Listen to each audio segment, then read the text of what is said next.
Noong year 20XX, ay binuksan ang Dimensional Gate at ang mga nilalang na nagmula sa ibang mundo na tinawag na Crystal Beast ay sinakop ang buong Earth. Halos walang nagawa laban sa mga halimaw ang mga tradisyonal na mga sandata, at ang kabihasnan ng mga tao ay nasa bingit na ng pagkaubos. Sa harapan ng malaking krisis na ito ay mayroong ilang mga tao ang nagising ang kanilang espesyal na mga kakayahan na nagbibigay pahintulot sa kanila upang mapisa ang itlog ng Crystal Beast. Nakuha nila ang sarili nilang kontrata para sa mga Crystal Beast na lumitaw sa buong mundo.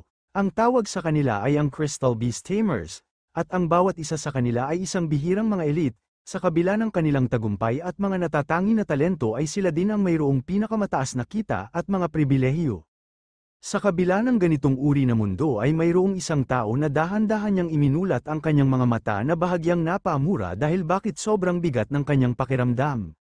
Nang tuluyan na niyang iminulat ang kanyang mga mata ay dito nakita niya ang isang magandang babae na mahimbing na natutulog habang nakapatong sa kanya.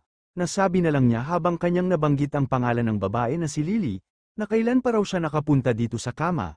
Dahil ang kanyang huling naalala ay dito matutulog si Lily sa kama habang siya ay doon sa labas. Nang bumangon na sana ang ating pangunahin na tauhan ay nakaramdam siya ng takot, dahil baka paggising nitong si Lily ay susuntukin niya siya. Sa ngayon raw ay kinakailangan na niyang bumangon dahil ang kanyang nakababatang kapatid na babae ay ilang beses nang tumawag sa kanya na para bang mayroon itong mahalagang sabihin. Habang mahigpit pa rin na nakayakap sa kanya si Lily ay sinagot naman ng ating pangunahin na tauhan ang tawag ng kanyang nakababatang kapatid na babae. Sinaad pa niya sa kanyang kapatid na kung maaari raw bang maghintay muna siya sa kanya ng sandali. Ngunit nang nalaman ng ating pangunahin na tauhan ang totoong nangyari sa kanyang kapatid ay napasigaw na lang siya ng malakas na halos kanyang mabitawan ang kanyang cellphone sa sobrang gulat at may halong inis, na kanyang sinaad sa kanyang kapatid na kumapit lang ito dahil pupunta siya agad kung saan siya naroroon. Dahil sa ingay ng ating bida ay nakaramdam siya ng takot dahil nagising si Lily na tinanong niya ang ating bida na kung ano raw ba ang mga nangyari sa kanyang master. Ayon naman sa kanya ng ating bida na huminahon lang raw ito dahil kanyang ipapaliwanag sa kanya ang mga nangyari. Nang tuluyan ng pinaliwanag ng ating bida kung ano talaga ang mga nangyari ay agad nagtanong si Lily sa kanyang master na kung sino raw ba ang nagbigay ng problema sa kapatid ng kanyang master. Kinakailangan na raw nilang pumunta doon upang iligtas ang nakababatang kapatid ng kanyang master. Pero makikita lang itong ating bida na masyadong namumula ang kanyang mukha na napabuntong hininga na kanyang nasabi sa kanyang sarili na itong si Lily raw ay lubos na niyang nakalimutan ang katotohanan na natulog siya sa kanyang ibabaw. Kaya sinabi na lang niya kay Lily na kinakailangan na nilang dalawa na umalis upang iligtas ang kanyang kapatid. Samantala, makikita naman ang kapatid ng ating bida ay masyadong nanginginig habang pinapaligiran ng mga kalalakihan. Sinaad pa ng kapatid ng ating bida sa mga lalaki na huwag raw silang humakbang papalapit sa kanya. Kilala raw ba nila ang kanyang kapatid na si Chen Xing? Alam naman raw nilang lahat kung gaano kalakas ang kanyang kapatid. Tugon naman itong lalaki na mayroong pink na buhok sa kanya na kahit magpakita pa raw dito ang kanyang kapatid ay dito na ang kanyang katapusan. Na pinasangayunan naman itong kalbo dahil ang kanila na raw boss ang personal na magliligpit sa kanya. At dito ay nagsalita na nga ang boss ng mga kalalakihan na kanyang tinanong ang kapatid ng ating bida na kung ang kanya raw bang pangalan ay si Chen Luna. Tama raw ba siya? Alam raw ba niya na matagal na niyang alam na magaling sa pakikipaglaban ang kanyang kapatid? Pero ngayong araw kahit gaano man kalakas ang isang normal na tao ay kapag siya lang mag-isa ay matatalo pa rin siya. Dagdag pa nitong boss ng mga kalalakihan na para raw sa kanya ay walang kahulugan ang mahina na galaw ng kanyang kapatid laban sa kanyang minamahal na beast, na nakangiti naman na pinasangayunan nitong kalbo ang mga sinabi ng kanyang boss habang natatawa na tumingin kay Luna dahil ang kanila raw boss ay certified na beast tamer galing sa association. Nang nalaman ni Luna ang pagkakilanlan nitong leader nang dumukot sa kanya ay nakaramdam siya ng takot na kanya silang tinanong na kung ano raw ba ang Crystal Beast Tamer at ang association. Pero tinugon lang sa kanya ng mga kalalakihan na ang kanya raw kapatid na si Cheng Xing ay walang kwentang talunan, at sa kasagsagan ng pangmamaliit ng mga kalalakihan kay Cheng Xing ay bigla naman siyang dumating kasama si Lily, at sinisigaw niya sa lahat ang pangalan ni Luna na kung ayos lang raw ba ito. Sa biglaan na pagdating ni Cheng Xing ay masyadong nabigla si Luna na kanyang tinawag ang kanyang kapatid, habang natatawa naman na nagsalita itong kalbo sa ating bida na talagang dumating pa ito dito. Sambit din ng isang lalaki na may pink na buhok na itong lalaki raw na ito ay talagang dumating dito upang kanyang sapitin ang kanyang kamatayan. Mayabang pa na nagtanong ang kanilang boss sa ating bida na kung siya raw ba ang walang hiya na pumatay sa kanyang mga tauhan. Pero ito lang raw ang kanyang maipapayo na ang mga Crystal Beast Tamer katulad niya ay hindi pa niya kayang talunin sa isang laban, sabay dahan-dahan itong naglakad upang lapitan ang kinaroroonan ni Chen Xing at ni Lily, na kanyang sinaad sa kanila na dahil maganda naman daw ang kanyang kapatid na babae ay kanya siyang pagbibigyan. Basta lumuhad lang ito sa kanyang harapan at humingi ng patawad ay baka bibigyan pa niya siya ng pagkakataon na mabuhay. Dagdag pa niya habang hindi maalis ang kanyang tingin kay Lily, na kinakailangan raw na manatili sa kanyang tabi ang kapatid niyang babae ng ilang buwan. At kapag nagsawa na siya sa kapatid niyang babae ay kanya na itong pakakawalan. Makikita naman itong si Lily na biglang-bigla dahil sinabi din itong matabang leader ng mga kalalakihan sa ating bida na ngayon raw ay malinaw na niyang nakita ang kanyang katabi na babae ay hindi na din ito masama, at nakangiti pa ito na tumugon kay Lily na hayaan raw niya siya na kanyang mahawakan ang kanyang malaking pakwan upang hindi sila humantong sa madugong kaganapan. Ngunit hindi natuloy ang binabalak nitong matabang leader ng mga kalalakihan dahil buong-buo na tinanggap ng kanyang makapal na mukha ang malakas na suntok. Ang sumuntok pala nitong matabang leader ng mga kalalakihan ay itong si Chen Xing na kanya itong sinigawan na hindi raw niya siya hahayaan na dumampi ang kanyang maruming kamay sa katawan ng kanyang nasasakupan. Nang bumagsak na sa sahig itong mayabang na leader ay dito nalaman natin na isa pala siyang matabang panot na kanya lang tinatago sa pamamagitan ng kanyang sinusuot na sombrero. Kitang-kita sa ulo nitong panot na sa sobrang silaw ay kumikinang pa ito. Sa biglaan na pagsuntok ni Chen Xing sa matabang panot ay nanlilisik ang mga mata nitong kanyang alaga na beast, halatang gusto na nitong patayin ang ating bida. Dahil sa sobrang inis nitong matabang panot ay kanyang sinigawan si Chen Xing na isa lang raw siyang hamak na bata na walang talento, paano raw ito naglakas ng loob na suntukin siya, pero sa kanyang isip-isip na sobrang lakas raw ng suntok nitong batang ito. Dahil maging siya ay ramdam pa rin ang sakit ng kanyang suntok, ang ganito raw na uri ay hindi normal na tao. Makikita naman itong si Chen Xing na nakangiti na kanyang sinabihan ang matabang panot na ang gusto raw niya sa lahat na kanyang pinapanood ang tao na katulad niya na mawawasak ang pagmumukha sa pamamagitan nitong kanyang mga kamay, at hindi din ba nito alam na ang kanyang katawan ay 100 na mas malakas kumpara sa mga normal na tao. Hindi na niya kinakailangan na gumamit ng beast upang talunin ang kanyang mga kalaban. Sa paliwanag ng ating bida patungkol sa lakas ng kanyang katawan ay hindi na nga nagsayang ng oras itong matabang panot dahil agad niyang inutusan ang kanyang beast na patayin na raw niya ng walang awa itong tao na naglakas ng loob na kumalaban sa kanya. Dahil dito ay naghanda na nga itong malaking ahas na alaga nitong matabang panot ng kanyang malakas na enerhiya sa kanyang bibig. Ito ay puro lason, kahit sino ang matatamaan nito ay agad na matutunaw. Nang tuluyan ng pinakawalan ng alagang beast nitong matabang panot ang kanyang maraming lason papunta sa kinatatayuan ng ating bida, ay biglang-bigla naman ang mga tauhan ng matabang panot dahil ang mga lason ng alaga ng kanilang boss ay tumalsik papunta sa kanila.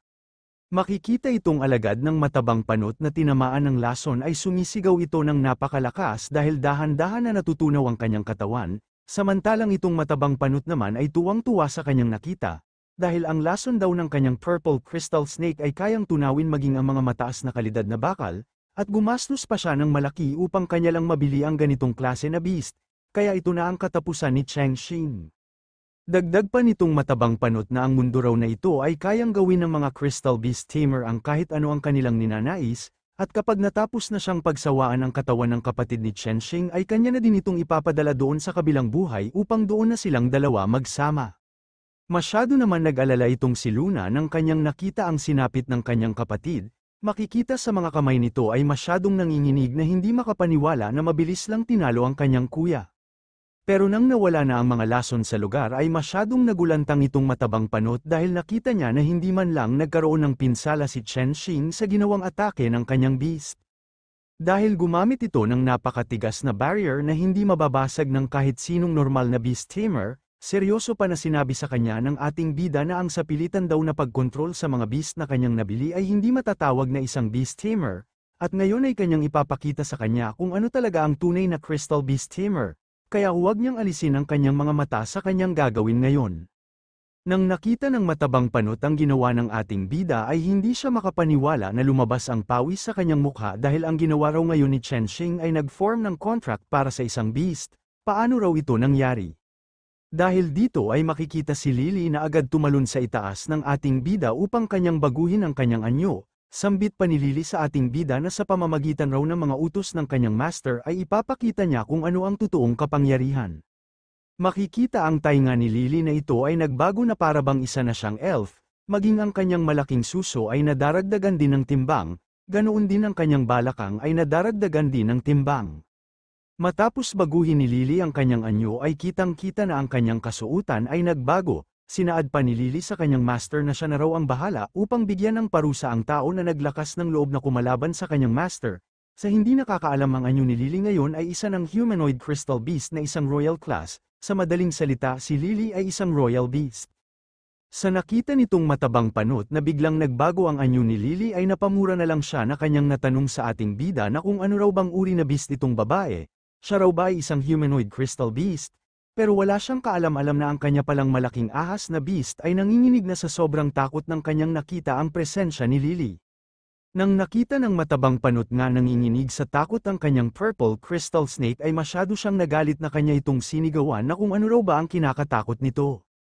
Dahil hindi na makatiis itong matabang panot ay kanyang pinindot ang kanyang controller upang sa pilitan na kanyang makontrol ang kanyang beast. Dahil dito ay sumisigaw ng napakalakas itong purple crystal snake dahil nag-activate ang malakas na aura na nagkontrol sa kanya. Nang nakita ni Lily na masyadong pinagmamalupitan nitong matabang panot ang kanyang crystal beast ay dali-dali siyang kumilos upang kanyang sirain ang bagay na nasa katawan ng purple crystal beast upang hindi na ito makontrol ng matabang panot. Sinaad pa niya sa matabang panot na ang pangmamalupit raw sa kanyang sariling pagmamay-ari na beast ay nangangahulugan lang ito na isa siyang masamang tao. Sa atake na inilunsad ni Lily ay madali lang niyang nasira ang bagay na nagkontrol sa purple crystal snake nang wala man lang kahirap-hirap. Kasabay nito ay dahan-dahan na lumapit ang ating bida sa purple snake upang kanya itong kausapin.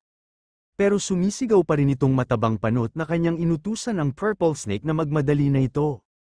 Kanya nang atakihin si Chen Xing hanggang siya ay mamatay, ngunit tumugon lang sa kanya ang ating bida na hindi na raw gumagana ang kanyang mga inutos dahil ang kanyang controller ay tuluyan ng nasira. Sabay hinawakan ng ating bida ang ulo ng purple crystal snake na kanya itong tinanong kung maraming paghihirap na raw ba ang kanyang pinagdaanan sa kanyang buong buhay. Ano na lang kaya na gumawa na lang silang dalawa ng kontrata sa halip na sila ay maglaban. Habang tinitingnan ni Cheng Xing ang purple crystal snake ay kanyang nasabi sa kanyang sarili na noong natagpuan raw niya si Lily ay nag-awaken ang kanyang kapangyarihan, hindi lang siya naging beast tamer ay nakagawa din siya ng mga kontrata sa ibang mga crystal beast. Makalipas ang ilang saglit ay lumabas ang sistema na kanyang nakumpirma ang kontrata, ang uri ay ang bagong silang na crystal beast na ang purple snake, idinagdag pa ng system na magsisimula na raw ang transformation upang maging isang humanoid. Matapos ang transformation ay makikita itong purple crystal snake na naging tao na ang hitsura nito, siya ay ganap ng naging humanoid crystal beast na isang demon god class na ang purple snake, siya ay wala pang pangalan. At nagsalita itong purple snake sa ating bida, ito ay nagpapasalamat sa pagligtas sa kanya. Simula raw ngayon ay kanya nang susundin ang ibibigay na utos sa kanya ng kanyang master, sabay dali-dali itong lumapit sa kanyang master na kanyang idinikit ang kanyang malaking melon sa mukha ng ating bida. Sinabi pa niya habang nakangiti na simula raw ngayong araw ay isa na siyang alagang pet ng kanyang master, pinapakiusap pa niya sa kanyang master na gamitin niya siya palagi. Pero hindi nakapagsalita ang ating bida dahil sobrang laki raw talaga ng melon nitong purple snake. Nang nakita ni Lily ang panglalandi ng purple snake kay Chen Xing ay masyado siyang nainis na kanyang sinabihan ang purple snake na bakit feeling close siya sa kanyang master. Siya raw ay walang hiya, pero tinawanan lang siya ng purple snake na kanyang sinaad kay Lily na huwag raw itong makialam. Makalipas ang ilang sandali ay dumating na nga ang mga pulis sa lugar, na agad nilang hinuli ang matabang panot na nanggugulo. Inis pa na sinigawan ng pulis ang matabang panot na huwag raw itong gumalaw. Pero galit naman na minumura ng matabang panot ang pulis dahil magdahan-dahan ito sa kanyang pananalita dahil isa lang siyang hamak na bastard. Sa kabila ng pangyayari ay ipinaliwanag nitong babae sa matabang panot ang kanyang mga krimen na nagawa. Siya raw ay sangkot sa krimen tulad ng organized crime at illegal confinement ng mga crystal beast. Sa kanyang mga nagawa na krimen ay nararapat lang sa kanya na makulong ng ilang dekada. Habang inilabas ng mga pulis ang mga bangkay maging ang matabang panot ay lumapit naman itong babae na pulis sa kinaroroonan ng ating bida at ito ay muling nagpapasalamat sa kanyang nagawa. Pero tinugon lang sa kanya ng ating bida na hindi na raw niya kinakailangan na magpasalamat sa kanya dahil dumating lang naman siya dito upang iligtas ang kanyang kapatid. Habang seryoso na tinitingnan ng babae na pulis ang purple snake ay kanyang sinaad sa ating bida na ang mga crystal beast galing sa black market ay mayroong mga batas. Ayon sa rules na ang hindi Crystal Beast Tamer ay hindi maaring mag-alaga ng mga Crystal Beast na mayroong offensive power, sa hindi nakakaalam ang human form Crystal Beast ay malayang baguhin ang kanilang anyo katulad na lang ng isang tao o hayop. Sinabi din nitong babae na pulis sa ating bida na paano na lang kaya na pumunta na lang ito sa kanila at opisyal na magparehistro bilang Crystal Beast Tamer, sa ganoon raw na paraan ay magiging madali ang kanyang pakikipag-ugnayan sa kanila. Pero napahawak lang naman sa kanyang ulo si Chen Xing na kanyang sinaad sa babae na pulis na kanya raw pag-iisipan ang kanyang mga mungkahi. Nang papaalis na ang babae na pulis ay lumapit naman kay Chen Xing si Luna na kanyang tinanong si Chen Xing na kung balak raw ba nito na muli na namang magdala ng isang babae sa kanilang tahanan, ayon naman sa kanya ng ating bida na huwag na raw itong mag-alala sa ganoon na bagay dahil sa ngayon ay kinakailangan na niya siyang ihatid sa kanilang bahay. Nang nakauwi na sa kanilang bahay si Chen Xing ay dito makikita si Lily na mabilis na kumakain, habang itong ating bida ay abala sa kanyang pagbabasa ng libro patungkol sa Crystal Beast Tamer. Nasabi na lang niya na kapag siya ay magiging certified Crystal Beast Tamer ay tataas ang kanyang kita at hindi na nila kinakailangan na tumira sa munting bahay kung saan sila ngayon, pero ang pinakamahirap ay masyadong hassle ang written test. Ngunit masyadong nagulantang si Chen Xing na napasigaw ng malakas dahil nagsaad sa kanya si Lily na tapos na raw siyang kumain. Ngunit itong kanyang tiyan ay hindi pa napuno, kinakailangan pa raw niya itong dagdagan upang tuluyan na itong mapuno. Nang pagtingin ng ating bida sa mangkok ng pagkain ay lumabas na lang ang pawis sa kanyang mukha na natulala dahil wala na itong laman. Samantalang itong si Lily sa kanyang likod ay natatawa na kanyang sinabi sa kanyang master na masyado raw talaga siyang nagutom, sa tingin niya sa kanyang sarili ay baka mag-evolve na siya. Nang narinig ni Chen Xing na malapit nang mag-evolve si Lily ay namumula ang kanyang mukha na kanyang iniisip na kung ano raw ba kaya ang form ni Lily kapag siya ay nag-evolve. Dahil dito ay tuwang-tuwa si Chen Xing na kanyang napagpasyahan na kinakailangan na niyang kumuha ng Crystal Beast Tamer test upang kanyang mapakain ng marami si Lily para mag-evolve. Ang lahat ng ito ay kanyang gagawin para sa ebolusyon. Ngunit napatigil naman sa kasiyahan si Chen Xing nang biglang lumapit sa kanya si Purple Snake, sabay kanyang tinanong si Purple Snake na kung nagugutom din ba ito. Sagot naman sa kanya ni Purple Snake na hindi raw ganoon, kaya lang niya tinawag ang pansin ng kanyang master dahil mayroon lang siyang katanungan. Gusto lang niyang malaman kung siya ba ang nagbigay ng pangalan kay Lily. Dahil sa katanungan ni Purple Snake ay dito iniisip ng ating bida kung ano ang kanyang ibibigay na pangalan, habang abala sa pag-iisip si Chen Xing kung ano ang pangalan na kanyang ibibigay ay ginawa naman itong pagkakataon ni Purple Snake upang landiin ang kanyang master. Samantalang itong si Lily sa kanilang likod ay nag-aapoy na sa sobrang inis kay Purple Snake na para bang gusto na niya itong turuan ng leksyon. Sa kabilang banda, makikita itong sexy na babae na mayroong kinakausap sa kanyang cellphone. Ang babae na ito ay ang babae na pulis na nakausap ng ating bida kanina, at ang kanyang kausap ngayon ay walang iba kung hindi si Chen Xing na tumawag sa kanya patungkol sa Crystal Beast Tamer exam. Sinabi pa sa kanya ng ating bida na siya ay kukuha ng Crystal Beast Tamer exam, na agad naman pinasangayonan nitong sexy na pulis ang tugon sa kanya ng ating bida dahil wala raw itong problema at tamang-tama dahil sa susunod na linggo ay mayroong magaganap na Crystal Beast Tamer exam. Idinagdag pa niya sa ating bida na maaari din siyang magpadala sa kanya ng mga materials upang kanyang pag-aralan kung ganap lang niya itong may sa ulo ay tiyak na makapasa siya sa exam. Nagpasalamat naman ng ating bida sa kanya dahil umaasa raw siya sa kanyang ipapadala.